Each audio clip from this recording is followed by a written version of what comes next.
I'm sorry? First of all, share with me a little bit about the bills and how you're feeling that they passed. Well, it was 3 bills starting up the foundation for reparations, SB 1050 dealing with the racially motivated taking of property, SB 1331 creating a funding source for reparations, and I think the most important one is SB 1403 that sets up the American Freedoms Bureau that will be the framework for implementing reparations once we determine what that is. And why is it so significant? What's the message you want to share with any of these bills, including the most important one in your words? I want to first thank the committee for seeing the importance of these measures, but I think it speaks to the fact that reparations is an issue that still needs to be addressed. We still experience institutional racism and discrimination in this country, and the harms of slavery are still felt by many of those descendants. So it's speaking to the fact that we do have obligation. This is not a handout. This is what was promised 163 years ago, which is old and it's long overdue. Senator Bradford, were there any amendments coming out of the suspension file with any of those bills? No, not that I'm aware of that any amendments were made. Okay, so everything went as smooth as planned. I haven't seen it. I wasn't in committee, but were there any amendments made? I don't believe so. No, there was no amendments made to the bills. I know you got to catch a flight. One last question for you, from me is just in the sense of, again, property. In the sense of that, I know you said that's the promise. It's not a handout. Property is a huge part of this, right? Well, that's how we build generational wealth in this country. It's not about necessarily dollars in the bank. It's by land. And many descendants of slaves were promised 40 acres, and they were denied that. So whatever we can do to help folks become landowners, homeowners, and become educated and experience the American dream to the fullest potential, that's what we're striving for here. And I do have one last question. Do you know how significant this day is now that this, all 3 of these bills are going to the floor, and at least 2 of those bills that were not part of the CLBC package are moving forward much quicker than the other ones, though? You know how much significant that is? I hope so. I mean, we know it's important, and I hope it sends a signal not only to California but to the rest of the nation that this is a priority, and that not only California is watching, but the nation's watching. So we're excited about it. Thank you so much, All right. Senator. Safe Thank you, travels guys. back.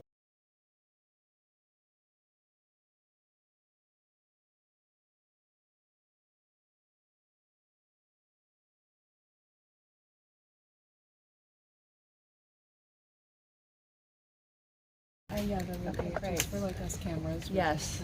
Can I also just tell you I don't know everything about every bill, but I'm happy to help get answers and stuff on stuff. Well, just on the reparations bill, we had this group where it got very emotional. They left, but I just want to get your take on just sort of why the Appropriations Committee moved forward with some expensive bills there. We move forward with all of the reparations bills. I think this is obviously a huge issue for not just our state but our country.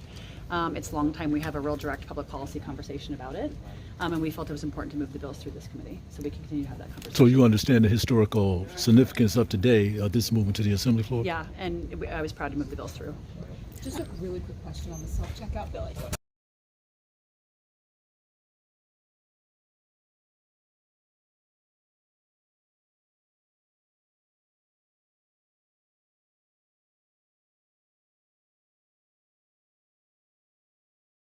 First and last name. Dawn Page, And you are from? North Carolina, with Concerned Black American Citizens, Inc. And you came all the way out here to Sacramento to see what?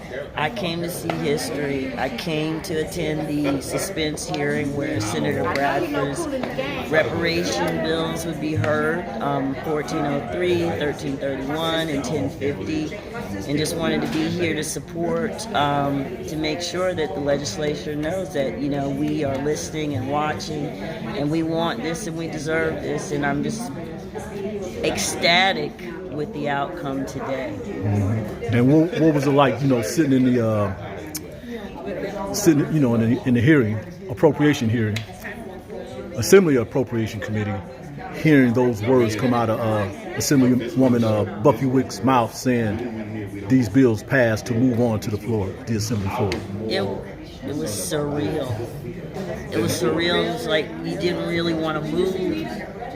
No. We've been working so hard and so long on this.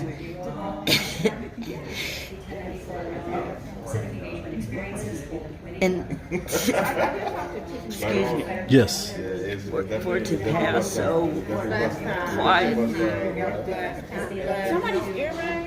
into reality, and to be able to sit there and watch it happen, where we actually, fought for something for so long, and it actually yielded results in our favor. We won. We're winning, and so that is overwhelming. It's humbling, and we got a lot more work to do. And so I'm definitely more committed than ever to seeing other states do what California is doing, and to also push this through to the national level. And that's just what I wanted to ask you, because you're coming 3,000 miles across the country. What does this mean for coming from the state of North Carolina? Now, we do want all the other states. We want this to be a blueprint for the rest of the country. But what does that mean? Coming from your state that you reside in right now. Yes. To really to spread the message. Right, because with California, being a Western state and not like North Carolina is a slave state. There is no question that slavery and Jim Crow happened in North Carolina, and to have the 5th largest economy in the world push this legislation through, ultimately fund it, is a big stamp of approval. It says that this is something that can actually be implemented, and that we can take this template and we can fit it in other states, and that's what I'll be pushing for the people in my organizing circle who are spread across about 20 states, to push this entire package that they have accomplished out here in California and other states. Great.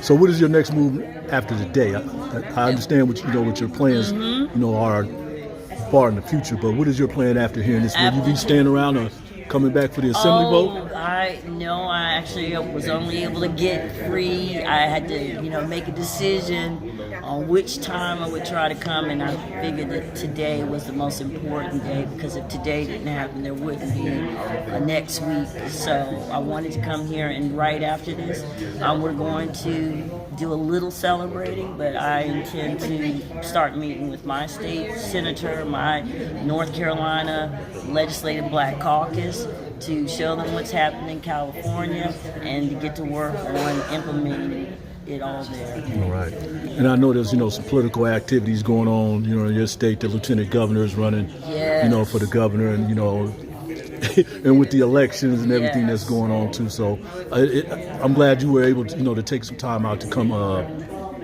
to the Golden State. Yes. Right. Yeah, it was important that we be here, especially, there's not, there are about 2 million descendants here, but, we need as much support as possible, and so that's why it's important for me to come out here. And we've got people all over the country watching today as well, so I'm just glad I was able to come here in person and support. Thank you for your time. Yes, thank you. On y'all way out, I got y'all on video now. I want to hear that one part again. Reparations for the nation. One step closer to the cash. One closer to the cash. We do pass. Thank you, State of California. Thank you. Thank you. Thank you. Thank you, Senator Bradford. How would you people? Thank you, CJ. Thank you, Chris Watson.